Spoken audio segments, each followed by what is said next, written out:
Welcome everyone to Electronic Talks podcast. I have a very special guest today. It's a DJ that has played for over 20 years in the Stockholm scene, and she has also been part of depicting the electronic music scene here for many years. So very welcome, Hanna Kihlander. Thank you very much. So nice to be invited. Yes, very nice to have you here. Thank you. I most recently saw you even this weekend.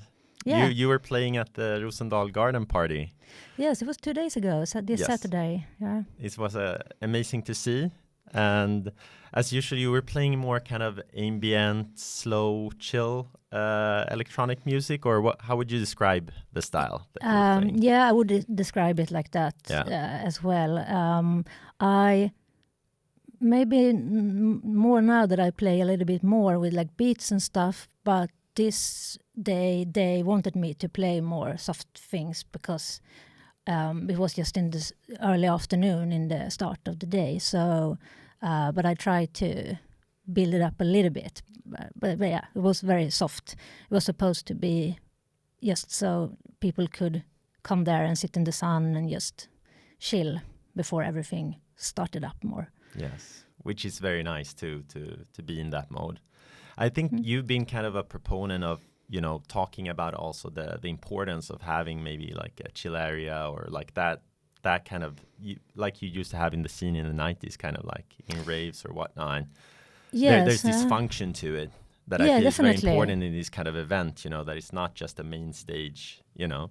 Yeah, definitely. I think that's important. And I also think it's important with places where you can go and sit down and listen to like electronic music. And I have always thought that it is important to the only two choices you can have on in a weekend shouldn't be just like stay home or go to a rave. I want to have something in between as well.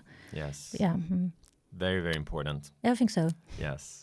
And what was your opinion on Aphex Twin, just for fun, you know, like he was playing in the same evening, you know, after you, so... Yeah, well, I don't really know what to say. It was, can I say it was like fucking amazing? Yeah. I loved it. I loved every second of it. And I was a bit surprised by how good it was. I mean, I love Aphex Twin. I've always loved him.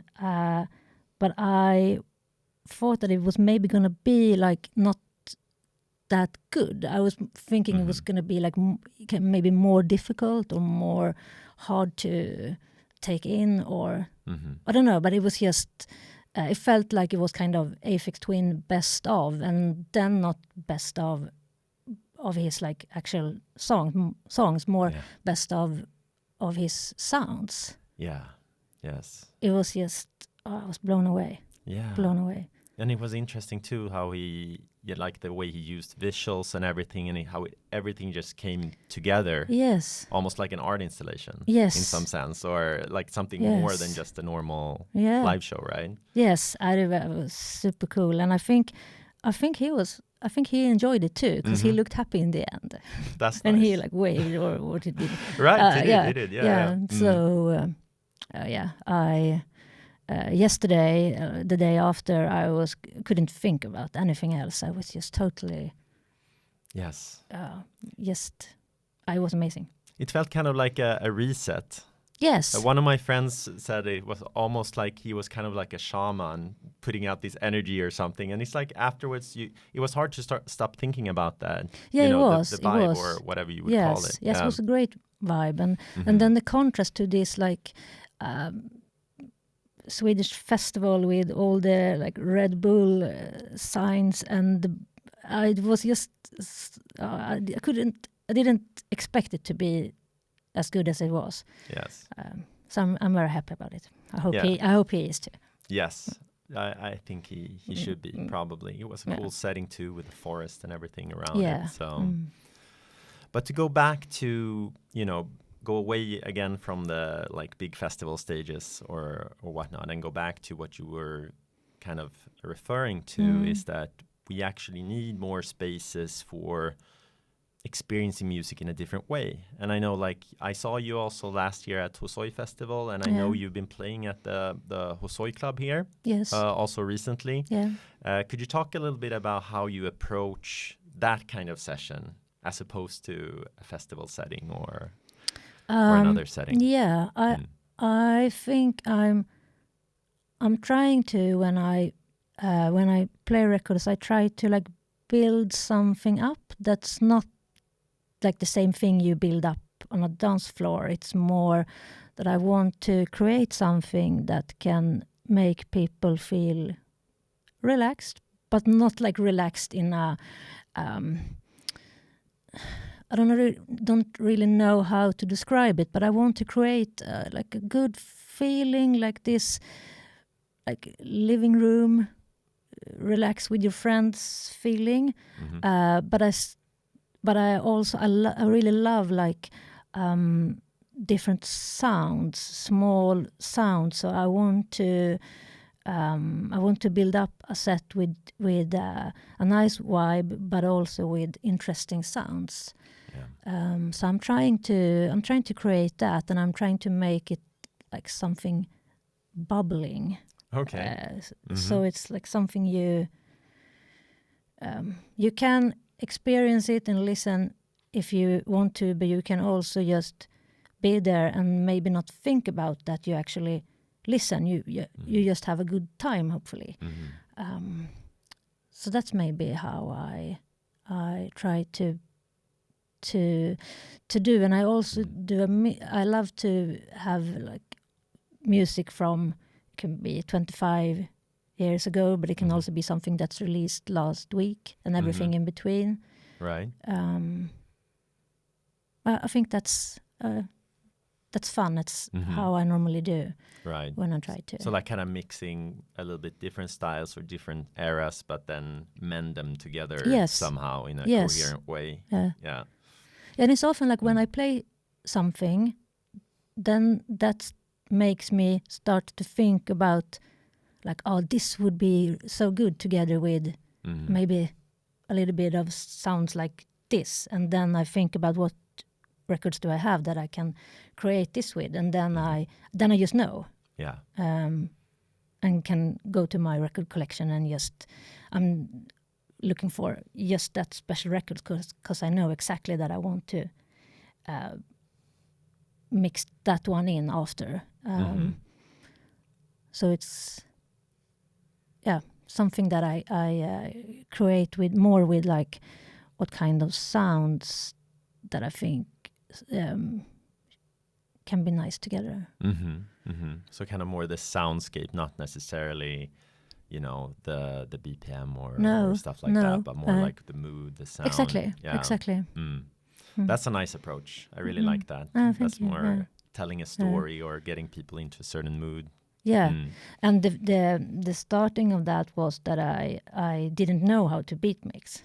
So I was like, okay, I need to do something else, or I need to learn how to beat mix. But then I realized that it's not that difficult to do beat mix, and that it's actually sometimes maybe more difficult to create that like sound, the landscapes of sounds. So I decided to keep doing that instead. Yes, sometimes that's the harder part, to find that meshing together these different moods. Yeah, and I like that. I think it's fun. And you mentioned now like how you got into it and you started and then you learned about this. When was this and how did it happen? Like how did you get into, playing music for other people? It was like you said in the beginning, it was more than 20 years ago, 23, 24, 25 even maybe. All my friends were into electronic music. And they were like already DJs.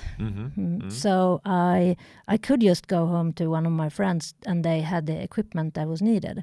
Right. And that was a really good thing for me because I could start buying records and then I could go home to one of my friends and try. And I could ask like if there is any stupid questions, I could ask them to get that help. And so I was just trying how to learn, and I did it like in a safe environment.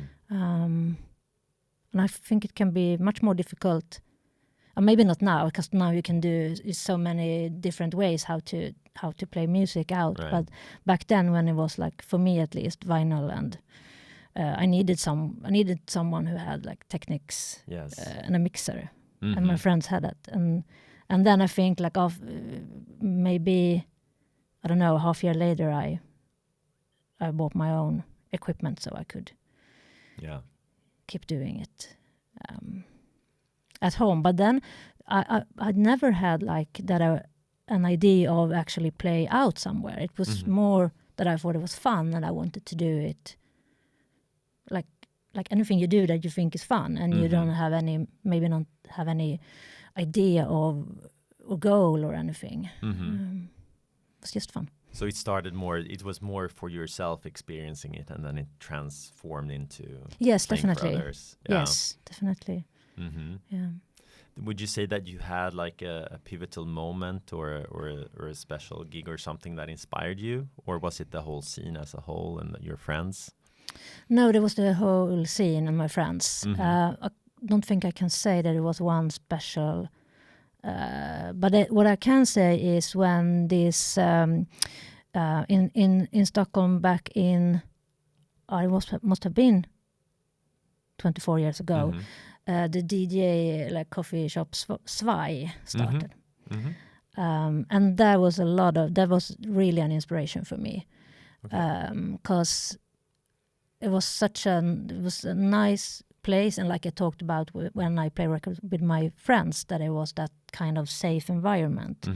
Everyone was just super nice there, and they had turntables and a mixer there, so you could go there and play. And one woman who worked there, Hanna Öström, she asked me if I wanted to play. Like I think it was a Sunday morning or something. Right. And I was super nervous. But she was there and like helped me and was very nice and kind. And after that, I think I booked myself into a weekend after as well, because it was so fun. Yeah. So I think Svai there was a lot of inspiration there in general. There was a lot of DJs, a lot of things going on there. Yeah. I met a lot of friends there, and even my daughter's dad. Really? Yeah, okay. So a very important key place in the development. Yes, 100%, yes. And as we mentioned a little bit before, but like how would you say like the landscape has changed from that time? Like how would you say as a DJ, playing today or playing then, do you approach it differently? Does it feel the same to you, or? It's difficult to know what's changed like in the scene and what's changed because I'm 20 years older. Right. But one thing that I think have changed into something much better is that when I started playing, at least in this like electronic music scene, there wasn't many women at all playing records. Right. So that was when I started to have my like that DJ name, Knivflickan, because I thought it felt important to have a name that you already knew from the name that it was a woman. Right. And it wasn't many at all. And Anna that I mentioned earlier, she started Sister Stockholm. There was like some kind of like DJ collective for women. So female DJs taught other women who was interested in learning how everything worked with the technique and everything. Yeah. So both thanks to Sister Stockholm, but also, I don't know, other things, of course. Now it's much more female DJs in the electronic music scene. Yes. I think I knew back then. I think I knew it was like me and 2 others. Right. Basically. Yes, in Stockholm, playing like techno or electronic music. It was more female DJs in, I think, like in the R&B scene, but just the electronic scene was. So that's a big something that has changed, and that's really good. That's amazing. Of course, it's really good. Yeah, nowadays you can see a lineup for a weekend, and it's like even in the same place, it can be 3+ female DJs without a problem. It's exactly. like, and it's nothing strange. It's like the common thing now. So and I don't think I even like think about it or notice it that much. But because back then it was more like, okay, have they booked any female DJ? Right. Now I don't even think about it anymore, and I guess that's a good thing. Or that's definitely a good thing. Yeah. No, I think that's an interesting development. Definitely, and it shows that maybe the scene as a whole, or at least the landscape here, has grown in a good way. Yes. Yeah. I'm very happy about that. And also throughout the years, you've also been part of like documenting electronic music in different ways, in journalistic ways, being part of directing a film, for instance. Yes. And could you tell me a little bit about how that journey started as well? Because it's interesting, like going from DJing, being in these circles, into actually making stuff out of it like that. Yeah. That started with the journalist Mats Almegård. He did an interview with me for the radio show Ström i P2 for Swedish National Radio. And he asked me what my best song like ever is. And we met at the cafe, and he recorded me, and we had a nice talk, and it was like after that we were just friends, and we started hanging out. And I still remember when he sat in my kitchen and asked me if I wanted to be a part of the radio show. And I mean, I'm no journalist. I have never done any like interviews like that before. But it was just like my super big interest in music. So I think I just said, yes, let's do this. And then it was like straight into Sveriges Radio. Right. Maybe a bit unfair to everyone who like go to journalist school and works a lot with to have the chance to do something like that. But I think the thing was like Mats is a journalist, and they wanted someone who had a big music interest. Exactly. And Andreas Kihlander and Håkan Lidbo was there already. Yes. So probably your background within electronic music played a bigger part. Yes. Of course. So we started doing that radio show, or they had already done it for a couple of years.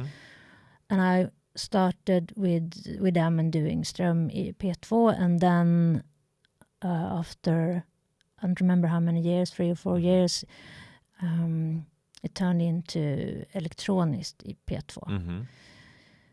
And then we did some festivals, like Volt Festival in Uppsala. Yes. I think I attended that a couple of editions. Yeah. It was very special kind of festival. Yeah, it was very special in many ways. Really like that at that time, I would say. I agree.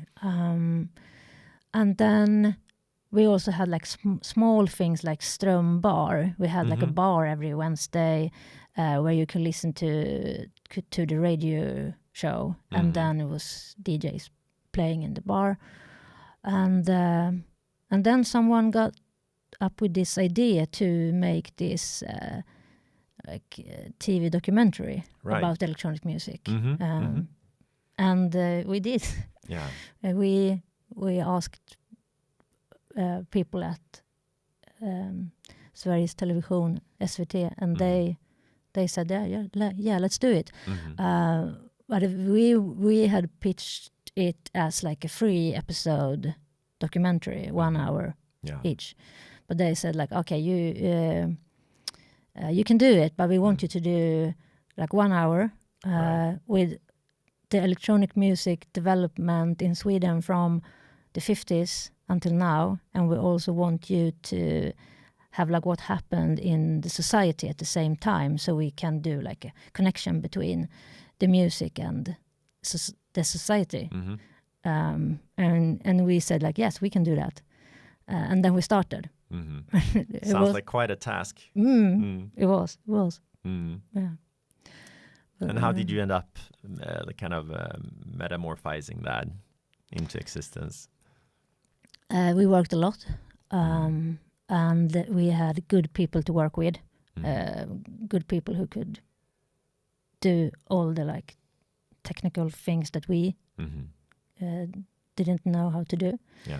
And we started to just like thinking about how can we do this, and like what happened every year, and what people are important to talk to, and try to do take all the contacts and do all the interviews, and it was super difficult, but we finally made it somehow. Yeah. But it was released now, I think it was 10 years ago, so I don't remember all the details about it. But it was, yeah. How was the reception? It was quite good, I think. Have you seen it? I haven't seen it. I tried to get a hold of it now, but it was not readily available before this show. So I'd love to see it. Yeah. But it was, I think it was... I think there was a lot of people who liked it, or I know it was. Yeah. Some people thought it was like everything went too fast. Oh, I see. And like, it was quite, like you said, like quite a big task. So 1 hour to do everything. And then we also made it like, so it was like we beat mix the like the speaker voice was also like a beat. It was interesting. Interesting. I think that's a good description of the whole thing and the result. Yeah. Interesting. But I'm happy. I watched it. I think it was just a couple of weeks ago, and then I haven't seen it for years. Wow. Okay. I still like it. That's nice. That's a nice test of time to feel that, because some stuff becomes so dated. So maybe you having this bigger task kind of made it like that somehow. Yeah, maybe. And now when it's like 10 years later, I can watch it and don't think so much about. I don't know. I see it more like as a whole now, and it's it's just I like it. Can see the big picture. Yes, exactly. I can see the big picture. So throughout those years, you've had this kind of journalistic journey. Do you think that affected your DJing in any way, or your view on music? Yes. Personally? Yes. Yeah. We had quite a lot DJ gigs with all of us together who made the radio show. Like Mats, Andreas, Håkan and I, we went around to do like Strum showcase and electronics, P2 Strum showcase. Yeah. So we did a lot of gigs together. But I think also I stopped playing records a bit, because this took like not all my time, but maybe all the time I had for music. Because my daughter was born 14 years ago when we did the show, and I also had a full-time job. So it was more that I felt like I can't do so many DJ gigs and do the radio show and be a mom for a really small kid and everything. So I focused more on the radio show, and I think you can think that I maybe should have been like more interested in music, and I think I was for a couple of years, and I like I learned so much from my colleagues, Mats and Andreas, and but it was also something like, I mean, because I'm no journalist. I have always played records, and everything with music has just been like just fun. Yes. It's never been connected to like work. So I think I lost my interest a bit in discovering like new things. But at the same time, I discovered a lot while we were doing the radio show. But it was like I could see that I did things like differently. So I didn't play didn't have so many DJ things during those years. Yeah. But I was okay. I mean, we did the radio show instead. Sure. You were still involved in the music. So. Yes. And that was like all the time I had to for the music, and then I chose to do the radio show. Yeah. So that's kind of an interesting topic. Like, how did you kind of rekindle your passion for music for you? I decided after like 7 years, I think it was, to stop doing the radio show. And that was difficult because it was like so much fun, but it was also much work. Yeah. And I could see that like my colleagues were struggling and doing a lot of like super interesting interviews. Yeah.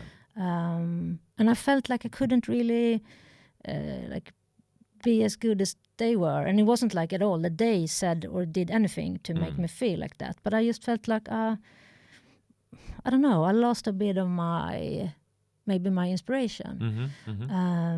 So I decided to stop doing it and go back to like just like be a mom and do my normal